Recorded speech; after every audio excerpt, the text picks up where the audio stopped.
हम आभार व्यक्त करना चाहते हैं अपने यशस्वी प्रधानमंत्री जी का, जो लगातार मन की बात के माध्यम से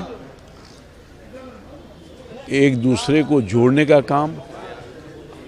देश हमारा बहुत बड़ा है और विभिन्न तरह के लोग अपनी जीविका उपार्जन कर रहे हैं।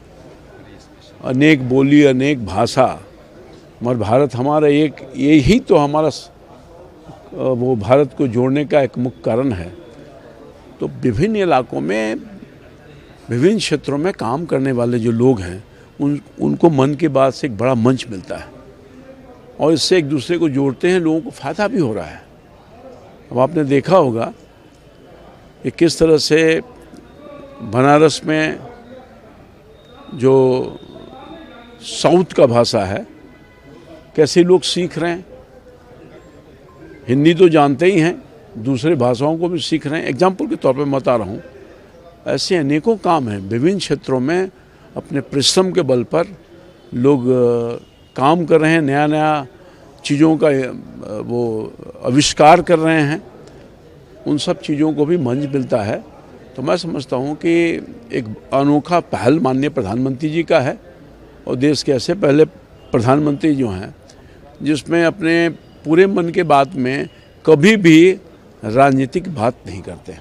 तो एक अच्छी शुरुआत है, इसका लोगों को बहुत फ़ायदा मिल रहा है। निश्चित तौर पर बड़े पैमाने पर रोग का भी इजाफा हो रहा है। तो सबसे पहले उन्होंने संदेश दिया कि वह स्वस्थ रहिए, रोज़ व्यायाम कीजिए, और उसके साथ साथ कई बीमारियां भी आ रही है।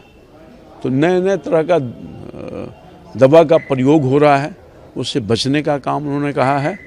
और ख़ास तौर पर हमारे देश में जो हमारा बीमारी बढ़ रहा है उसकी भी चिंता करने का काम किया। लोग स्वस्थ रहेंगे तो बीमार नहीं होंगे, बीमार नहीं होंगे तो दवा का इस्तेमाल नहीं करेंगे, दवा का इस्तेमाल नहीं करेंगे तो उनको और तकलीफ़ से वो दूर रहेंगे। तो बहुत कुछ अपने संदेश में प्रधानमंत्री जी ने आज कहा है और लगातार ऐसी बातों का जिक्र हर महीने में करने का काम कर रहे हैं। आज तो इस वर्ष का वो लास्ट एपिसोड था।